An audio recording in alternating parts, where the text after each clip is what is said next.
반갑습니다. 네, 안녕하세요. 본인 소개를 부탁드릴게요. 네, 안녕하세요. 저는 중앙대학교 공연영상창작학부 연극 전공에 최종 합격해서 지금 66기로 재학 중인 신유준이라고 합니다.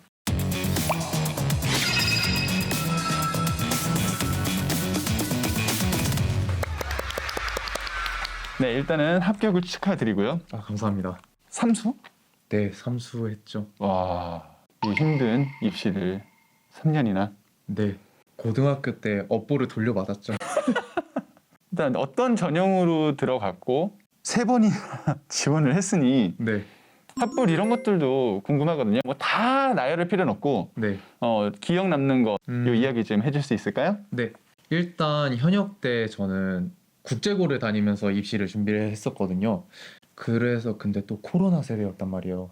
그래서 연기학원이나 이런 실기학원을 다닐 여건이 없어서 거의 혼자 준비하다시피 해서 학교를 대진대학교에 합격을 해서 다니게 됐어요. 근데 아무래도 과정이 제가 만족하지 못한 상태에서 결말을 끝맺으려 하니까 이게 계속 아쉽더라고요. 학교를 다니면서도. 그래서 학교를 과감히 한 학기 다니던 도중에 자퇴를 했습니다. 그리고 준비를 했죠. 열심히 실기 준비를 했는데 근데 주변에서 항상 그런 말이 있었어요. 공부해라. 근데 저는 어차피 현역 때 실기로 갔는데 이번에도 실기로 갈 수 있지 않을까 이렇게 좀 안일하게 생각을 해서 서울예대 예비 1번을 받고 나머지는 다 불합격을 했거든요. 그때부터 이제 정신을 차리고 수능 공부 열심히 해서 삼수를 한 끝에 중앙대학교하고 이제 서경대학교까지 그렇게 최종 합격을 하고 입시를 마무리했던 것 같습니다. 정시로 들어갔어요? 네, 정시로 들어갔어요. 수시는 왜? 아, 수시는 제가 내신 등급이 엄청 안 좋거든요. 어느 정도길래요? 이거를 공개적으로 한 번도 얘기를 한 적이 없거든요. 아, 이미 대학 들어갔고 뭐 창피해요. 안 한 거잖아요. 뭐 그쵸. 열심히 했는데 안 나온 내 머리가 문제가 아니라 내가 안 했었던 거잖아요. 떳떳해야지. 그쵸. 응.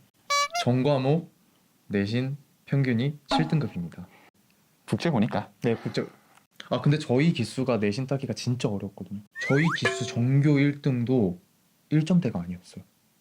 진짜요? 네, 2점대였어요. 와, 혼돈의 카오스네 대신이. 네, 저희 기수가 워낙 공부를 잘하는 기수여서 많이 피해를 봤죠.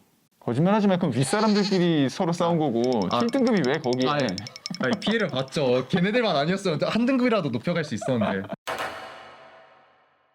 아예 지원 한 번도 안 하진 않았을 거 아니에요. 지원은 하는데 약간 이제 그냥 6개의 기회가 있으니까 넣어보자. 그리고 거기다가 한예종에다가 서울예대까지 꽉 채워서 그냥 넣고 정식 파이터 준비 느낌으로 갔습니다.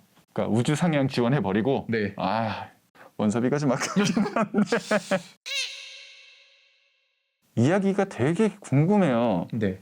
국제고에서 왜 공부를 안 했는지부터 이제 연극을 하겠다 뭐 이런 여러 가지 스토리가 되게 궁금한데만 이야기 좀 쫙 썰을 풀어줄 수 있을까요? 일단 국제고등학교 특성상 공부를 잘하는 애들이 굉장히 많았잖아요. 그래서 제가 열심히 공부를 했거든요. 근데 처음에 영어가 전교 꼴등이 나온 거예요. 중학교 때 몇 등했어요? 중학교 때는 전교 5등이었습니다. 최종 대신. 근데 그렇게 되고 나서 좀 충격을 먹어서 열심히 해야겠다 해서 영어 지문 같은 것도 진짜 하루도 밤새면서 달달달 외우고 어휘 하나하나 진짜 다 외우고 그랬거든요. 근데 그렇게 해서 한 70 몇 점이 떴어요. 그러면 이 정도면 한 4등급 받을 수 있지 않겠나 했는데 6등급이더라고요. 그래서 그때 딱 느낀 게 그냥 아싸리 놀아버리자. 어차피 나는 연영과 갈 거니까. 이렇게 해서 실기만 준비하고 수업 시간 때 맨날 자다가 쌤한테 혼나고. 네, 근데 이거 약간 핑계밖에 안 되는 게 정시 파이터가 될 수 있었던 거잖아요. 그쵸? 근데 그거는 왜 수능 쪽은 왜 났어요? 하기가 싫더라고요. 그 실기학원을 보내는 거에 대해서 굉장히 엄격하게 규제가 많았거든요. 기숙사 학교다 보니까. 근데 약간 좀 그러다 보니까 반항감이 있었던 것 같아요. 나는 실기도 못하는데 왜 공부를 해야 되지? 수능 만점을 받는다고 해도 연영과에 합격을 할 수는 없으니까. 그렇죠. 그렇게 하다 보니까 반항 기질이 조금 생겼던 것 같아요. 기숙사 학교다 보니까 저는 공부를 안 하는 학생이었잖아요. 그 당시로 돌아가 보면 항상 아침에 기숙사 늦게 나와서 8시 반까지 교실에 들어가야 되는데 8시 20분에 기숙사를 나와서 5분 만에 급식을 허겁지겁 다 먹고 담임 선생님하고 항상 들어가는 시간이 겹쳤단 말이에요. 늦지는 않았네요. 근데 늦지는 않았어요. 근데 이제 그거죠. 담임 선생님이 쭉 이제 출석부 들고 걸어가실 때 제가 이제 주랭랑을 치듯이 싹 뛰어가지고 들어간 거죠. 그리고 자습 시간에도 영화 보고 드라마 보면서 이제 막 배우들 연기하는 거 보면서 그리고 연출 방식 보면서 그렇게 하다가 노트북도 여러 번 뺏기고. 근데 들어보면 딱 그런 느낌이에요. 아주 뭐 반항을 한 것도 아니야. 애매모호한 이게 선을 차고 가네요. 어머님이 가라고 했어요? 아니면 본인이 뭐 생각해서 간 거예요? 국제고는? 이게 그때 또 중학교 3학년 때로 돌아가 보면 또 신기한 게 그때는 일반고를 또 가기가 싫었어요. 제가 그냥 선택지 고등학교 가고 싶다 할 선택지가 예술고 아니면 국제고. 그것도 있는 것 같아요. 지금 전공 자체도 그렇고 약간 네. 남과 다른 삶. 다르게 얘기하면 관종기가 좀 있으니까 나는 일반고는 싫어. 네, 그랬던 것 같아요. 재수를 해서 예비 1번으로 네, 너무 아쉽게 떨어졌어요. 네, 그게 아마 본인한테는 되게 충격이 컸을 것 같아요. 맞아요. 어땠어요? 예비 1번이 아쉽잖아요. 전에 학교로 돌아갈까 아니면 한 번 더 도전을 할까 했는데 주변에서 도전을 하라고 하더라고요. 주변 누구들이 얘기를 했죠? 학원 선생님도 그렇고 친구들도 그렇고. 근데 오히려 부모님이나 학교 선생님들은 반대하셨어요. 제일 근처에서 봤던 어른이 봤을 때는 못 믿어웠네. 맞아요. 힘들다는 말만 맨날 하고 공부는 안 하고 또 실기만 하고. 근데 정신 차렸죠. 삼수에서요. 그래서 그다음부터는 어떤 삶을 살았나요? 그때부터 진짜 빡세게 살았던 것 같아요. 사람이 180도 바뀌면 입시를 성공한다는 그런 말이 돌잖아요. 제가 공부하는 거 진짜 싫어하고 매일마다 그 똑같은 규칙에 얽매여 있는 걸 진짜 싫어하고 못한단 말이에요. 근데 억지로 그 틀에 가두면서 하루도 빠짐없이 1시 반에 자서 새벽 6시에 깼어요.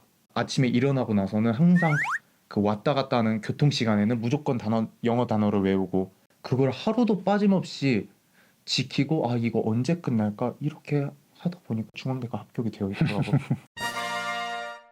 그 루틴 내에서 주간 계획표라는 게 있었어요. 아, 네, 맞아요. 예, 그 주간 계획표 소개 좀 해줄래요? 일단 엑셀 파일이 있잖아요. 엑셀 앱에다가 뭐 1시간별로 이게 칸을 만들어놔요. 위에는 월화수목금토일 이렇게 해서 프린트를 한 다음에 토요일날 일요일날 같은 경우에는 저는 실기를 준비해야 됐기 때문에 실기 위주로 계획을 짰어요. 그 이틀 동안은.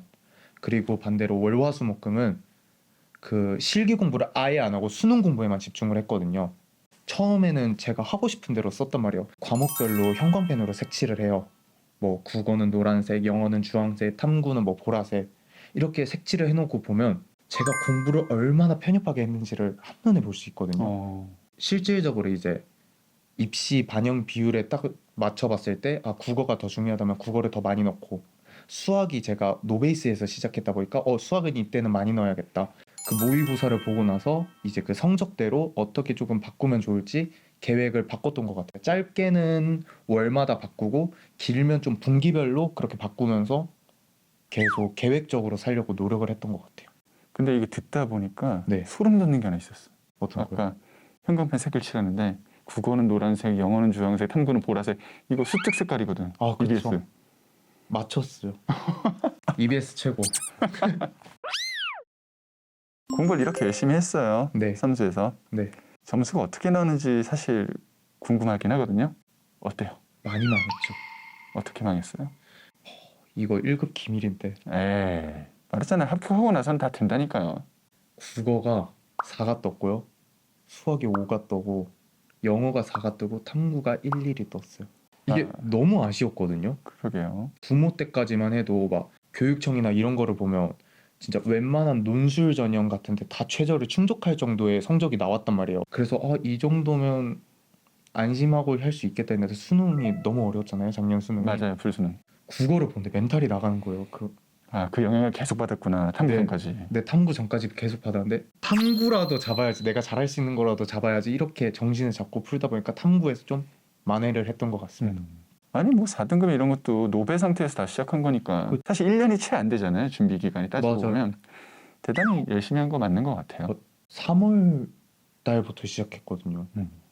9등급부터 시작했죠. 그러니까 지금 이거 네. 보시는 노베이스 분들 있잖아요. 포기하지 말고 네. 하면 된다니까요. 그러면 이렇게 해서 수능을 막 되게 대박으로 잘 보진 못했어요, 사실. 네. 본인 합격 포인트는 그러면 어디에 있다고 생각해요? 저는 실기였다고 생각해요. 올해 봤던 실기에서는 탐구 잘 나왔으니까 남들보다는 좀 좋은 위치에서 시작을 하는 거다. 아, 평균- 경쟁자들의 수능 성적을 비교했을 때 그렇게 많이 떨어지는 쪽까지는 아니다? 네, 평균 그래도 평균보다 조금 이상이다. 그런 상태에서 실기를 잘 봐서 조금 결과가 잘 나온 것 같습니다. 근데 이번에 좀 바뀌었어요, 전형 보는 게. 이제 어떻게 바뀌었는지 소개 좀 해줄래요? 원래 제가 봤던 정시에서는 수능이 이제 30% 전 과목을 반영을 했고 실기가 70%를 반영을 했는데 이제 올해부터는 수능이 55, 실기가 45%로 이렇게 바뀌었고 그리고 수학 과목이 빠졌어요. 그래서 이제 국어 탐구가 50, 50이고 영어 한국사가 가산점 느낌으로 이런 식으로 전형이 많이 바뀌었더라고요.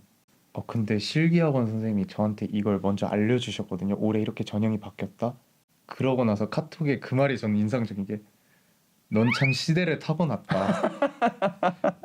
작년에 합격하기 너무 잘한 것 같다. 너 올해였으면 무조건 안 됐다. 이렇게 말씀을 해주시는 거예요. 수능을 못 봤어도 실기로 다 커버가 될 수밖에 없었네요. 맞아요. 전형 특성상. 근데 올해부터는 안 된다. 잘 봤다라는 그 실기고사 이야기를 안 할 수가 없죠. 그쵸. 그날의 생생한 이야기를 좀 들려줄 수 있을까요? 그때 전날 학원에서 모의 실기를 봤는데 망했어요. 또 제가 국제고를 나오다 보니까 어떻게든 제가 있어 보이는 듯이 그리고 어떻게든 똑똑해 보이려고 말을 하고 싶었어요. 그거를 어필을 하고 싶었고 근데 그러다 보니까 모의 실기 전날에 다 무너져 버린 거예요. 그래서 학원쌤 동의 없이 제 면접 답변을 다 바꿨어요. 지정 희곡이 3일 전에 3편이 나오는데 원래 제가 가져갈 희곡이 그 희곡이 아니었는데 그냥 제가 마음에 드는 희곡으로 바꿨거든요. 그리고 그때 그 바꿨던 희곡을 조금 더 공부하고 싶어서 그날 아침에 중앙대학교 실기고사까지 이동하는 시간에 그 희곡 논문을 읽었단 말이에요. 그리고 이제 실기고사를 들어갔는데 그날따라 그 면접 질문들이 다 제가 아침에 보면서 왔던 그 논문 안에 있던 희곡의 내용들만 나오는 거예요. 그러면 이제 이렇게 예체능 준비하는 네. 후배들한테 얘기해주고 싶은 말이 있다고 들었어요? 좀 뼈 때리는 말을 좀 해주고 싶은데 예체능을 준비하는 애들은 공부를 안 하고 좋아하지 않고 성적이 낮다는 그런 인식이 굉장히 강하단 말이에요. 본인 2년 동안 그랬잖아요. 그쵸. 저는 그걸 바꾸고 싶었단 말이에요. 그래서 1년 동안 남들한테 그런 소리 듣지 않으려고 노력을 했거든요. 한 명 한 명이 인식을 바꾸려고 노력을 해야 예체능의 인식이 바뀐다고 저는 생각을 하거든요. 그리고 딱 이 한마디로 정리를 할 수 있을 것 같아요. 성적이 대학 라인을 결정하고 실기가 학부를 좌우한다. 아무리 실기를 잘해도 성적이 낮으면 자신이 원하고자 하는 학교를 못 쓰고 아무리 그렇다고 해서 성적이 수능 만점이 나왔다고 해도 실기가 안 돼 버리면 그 학교를 쓸 수는 있어도 붙일 수는 없으니까 이 두 개를 두 마리 토끼를 꼭 붙잡으셨으면 좋겠어요. 응원할게요. 무조건 좋은 결과 있을 거예요. 그거 아셔야 돼요. 이 유준 학생은 3년을 투자해서 얻은 결론입니다. 네, 3년을. 후배님들도 유준 학생 보고서는 되게 많이 깨닫고 또 열심히 공부할 것 같아요. 네.